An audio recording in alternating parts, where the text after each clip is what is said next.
जब शार्दुल ने शिजा के थिएटर का नाम लेकर उससे अदाकारी करके दिखाने को कहा तो पहले वो चौंक गई और फिर उसने शार्दुल से सवाल किया, क्या हम पहले मिल चुके हैं शाह साहब? शिजा ने ये सवाल शार्दुल से कर तो लिया था, लेकिन वो जानती थी कि शार्दुल कभी भी उसे किसी भी सवाल का सीधा जवाब नहीं देगा। शार्दुल एक नाटक की किताब हाथ में लेकर खुद बिस्तर पर सच कर बैठ गया था और शिजा के पीछे पड़ा था कि वो उस किताब के 5वें पन्ने से राजनंदिनी के किरदार वाली अदाकारी करके दिखाए। शिजा अपने गांव में रंगमंच पर काम करती रही थी, लेकिन सिर्फ अपनी मां के होने तक ही। उसने कई भूमिकाएं निभाई थी, लेकिन कभी राजनंदिनी वाले नाटक में राजनंदिनी की भूमिका नहीं निभाई थी, क्योंकि उसे ये भूमिका पसंद नहीं थी। शिजा को मंच पर कभी मुख्य भूमिका निभाने का मौका नहीं मिला था और उसे अब ये मलाल हो रहा था कि शार्दुल ने भी उससे सहायक भूमिका ही निभाने के लिए कहा। बहरहाल शिजा ने शार्दुल के हाथ से वो किताब ली और धीरे धीरे पन्ने पलटते हुए 5वें पन्ने पर पहुंच गई, जहां राजनंदिनी के संवाद थे। रंगमंच पर कई बार मौका मिलने पर भी उसने इस भूमिका को अस्वीकार किया था। आज सजा मिली थी तो करना ही था। अगर तुम्हें तैयारी में समय लगेगा तो मैं एक छोटी सी झपकी ले लूं, हाँ? शिजा जानती थी कि ये सवाल नहीं, धमकी थी। शार्दुल की बात नहीं मानी और उसका दिमाग फिर गया तो ना जाने सजा को बदलकर उससे क्या करवाता फिरेगा। पिछली बार देर रात में बारिश और ठंड में शार्दुल ने उससे बगीचे की खरपतवार उखड़वाए थे। वो सजा शिजा भूली नहीं थी। उसने सोचा कि देर रात गए, ठंड में बारिश में भीगने से तो ये अदाकारी वाली सजा बहुत बेहतर ही थी। शिजा को इस नाटक के संवादों को याद करने की जरूरत नहीं थी, क्योंकि वो पहले से ही इनसे वाकिफ थी।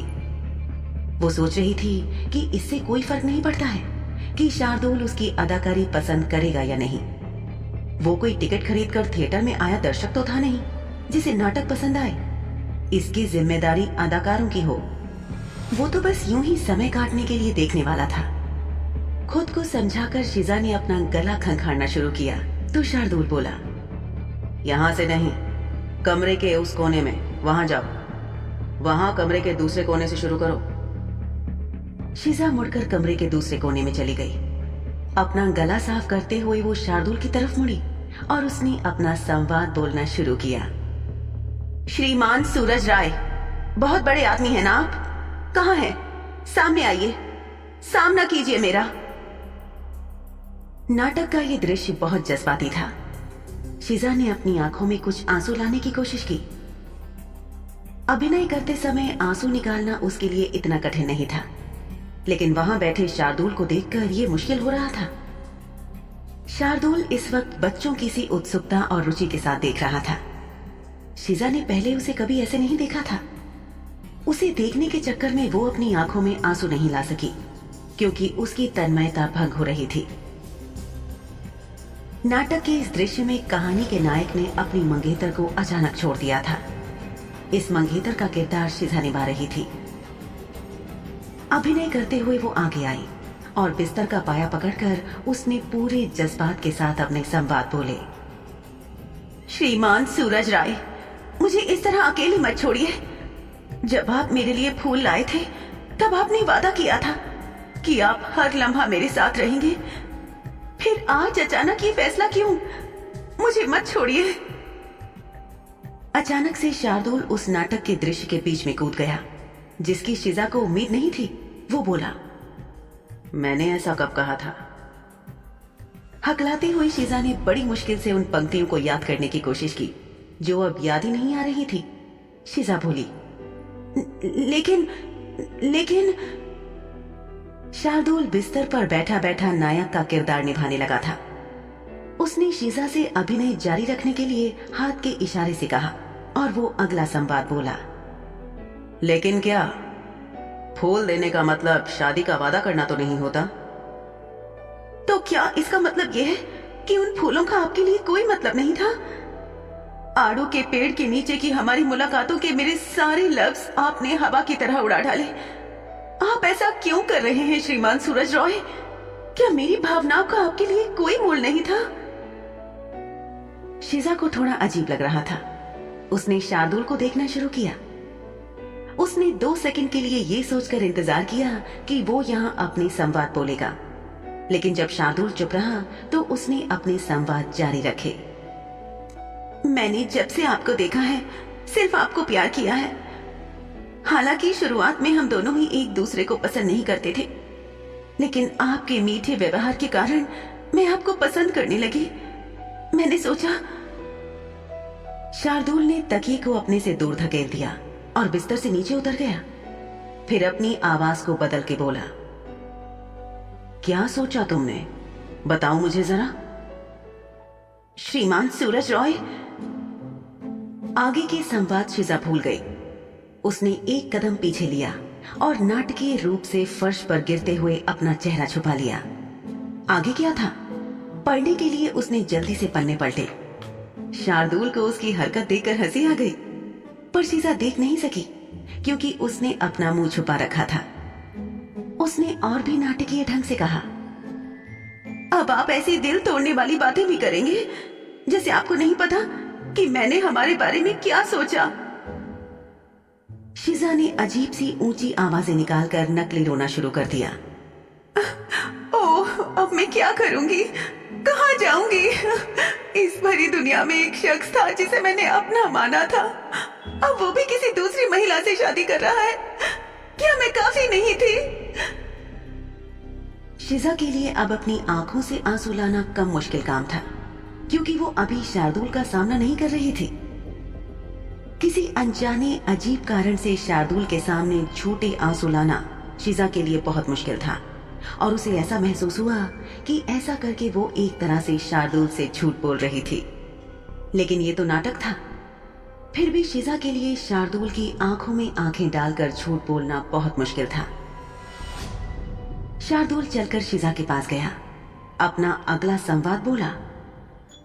अगर मेरी कही किसी बात से या मेरे किसी हाव भाव से तुमको कोई गलतफहमी हो गई है तो मैं माफी चाहता हूं, लेकिन हम केवल एक ही बार आड़ू के पेड़ के नीचे मिले थे, और वो भी इसलिए कि मुझे तुम्हें एक पत्र देना था, तुम्हारे भाई के लिए। जब शार्दुल अपनी पंक्तियां बोल रहा था तो शिजा ने फटाफट किताब खोली और पढ़कर यह सुनिश्चित किया कि शार्दुल अपनी संवाद ठीक बोल रहा था या नहीं। नाटक बहुत नाटकीय था। अगली चीज जो लिखी थी वो ये थी कि राजनंदिनी ने अपना सिर झटका और अपनी आंखों में आंसू भरकर सूरज रॉय को देखा। उसने फौरन अपना सिर झटका और शार्दुल की आंखों में देखा। ओह, ठीक है, तो वो फूल भी झूठे थे और मेरे हाथ पर आपके हाथ का स्पर्श भी झूठा था। सब झूठ, सब भूल जाइए। शार्दुल प्रभावित था कि शिजा अपनी आंखों में आंसू लाने की क्षमता रखती थी, लेकिन जैसे ही शार्दुल की आंखों से उसकी आंखें मिली, शिजा की आंखों से आंसू जैसे गायब होने लगे, जिससे कमरे की रोशनी में उसकी कत्थई आंखें चमकने लगी। वो आगे झुका और बोला, क्या भूल जाऊं? शिजा ने शार्दुल की आवाज में आए बदलाव और नरमी को महसूस किया। फिर उसने किताब में देखा, ये पंक्ति तो थी ही नहीं। अगली पंक्ति थी, सूरज रॉय राजनंदिनी को मंच पर छोड़कर जाने का फैसला करता है ताकि वो अपनी मंगेतर से मिल सके। शिजा शार्दुल को बताना चाहती थी कि वो सब गलत संवाद कर रहा था। तभी शार्दुल आगे बढ़ा और शिजा के पास आकर अपनी एड़ियों के बल पर बैठ गया।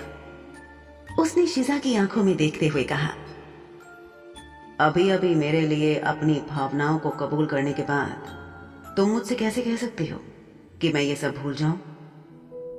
शिजा को लगा कि शार्दुल भ्रमित हो गया है और किसी दूसरे नाटक के संवाद इस नाटक में मिला रहा है।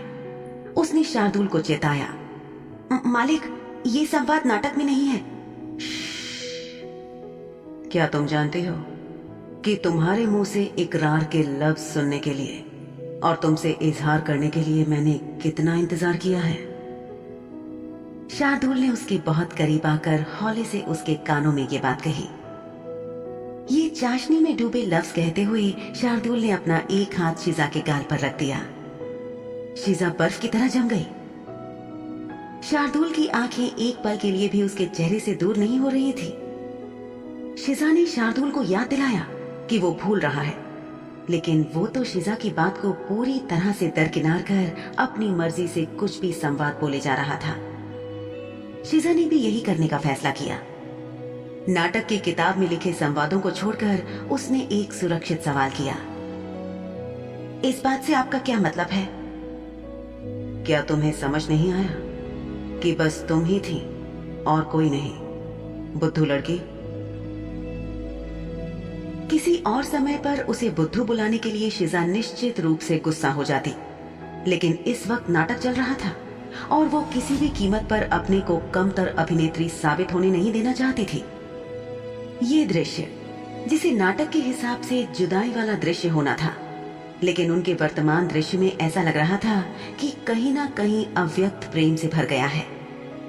ऐसा प्यार जो दिलों में था लेकिन छुपा हुआ, बयां नहीं किया हुआ। ऐसा प्यार जो शिजा को लगता था कि आजकल होता ही नहीं है, और कम से कम शार्दुल के दिल में तो दूर दूर तक उसका नामो निशान नहीं हो सकता। लेकिन कुछ तो जादू था शार्दुल में। जब से मैंने तुमको पहली बार देखा, मेरा दिल मेरा नहीं रहा। तुम मेरे ख्यालों और दिल में बस गई। तुम्हारी मुस्कान और ये चमकती आंखें, तुम्हारा गुस्सा, तुम्हारा झगड़ा, तुम्हारे अल्फाज, हर चीज से मुझे प्यार हो गया। तुम्हारा हर लफ्ज, हर अंदाज मुझे जुबानी याद है। जब तक जिंदा हूं भुला ना सकूंगा। हालांकि शार्दुल शिजा के लिए ज्यादातर समय खराब ही रहा था, लेकिन उसके इन शब्दों ने शिजा के दिल के न जाने किन तारों को छेड़ दिया। नाटक में काम करते समय भावनाओं में डूबकर संवाद बोलना सामान्य होता है, लेकिन जो इस वक्त हो रहा था वो कुछ अलग था। शिजा के दिल के अंदर कुछ दीवारें दरकने लगी थी। कुछ हो रहा था उसे जो अजब सा था। शार्दुल की निगाहें, उसके अल्फाज और उसका अंदाज सब मिलकर शिजा को बेचैन कर रहे थे। शार्दुल की मद भरी लाल आंखों ने उसे देखा और शिजा को कुछ अलग सा एहसास हुआ। शार्दुल के काले बाल बिखरे हुए थे, उनमें से कुछ उसके माथे पर गिर रहे थे। कहानी के इस हिस्से में दिलचस्पी रखते हुए और पानी की गहराई नापते हुए उसने पूछा, क्या क्या याद है आपको? मैं एक ऐसे व्यक्ति पर कैसे विश्वास कर सकती हूँ जिसने कुछ ही देर पहले अपने सारे जज्बातों को खारिज कर दिया था, ये तक कह दिया था कि जो बात जुबान से कही नहीं गई वो होती ही नहीं। तुम जो चाहे सोच सकती हो, लेकिन ये इस बात को नहीं बदल देता कि मैं तुम्हें पसंद करता हूं। शार्दुल ने खुद से पूछे गए सवाल को टालकर शिजा की तरफ एक नई बात उछाल दी थी। राजनंदिनी के किरदार से बाहर न आते हुए शिजा ने कहा, बताइए मुझे, मेरी बात का जवाब दीजिए। शार्दुल अपनी जगह से उठा और शिजा की तरफ पीठ करके बहुत निराशा और उदासी से बोला, तुम ये जानकर क्या करोगी? जिस व्यक्ति के दिल में तुम्हारे लिए सच्ची भावनाएं और ढेर सारा प्यार है, जब तुम्हें उस पर, उसके जज्बातों पर विश्वास ही नहीं है, तो अपने सवालों के जवाब लेकर भी क्या करोगी?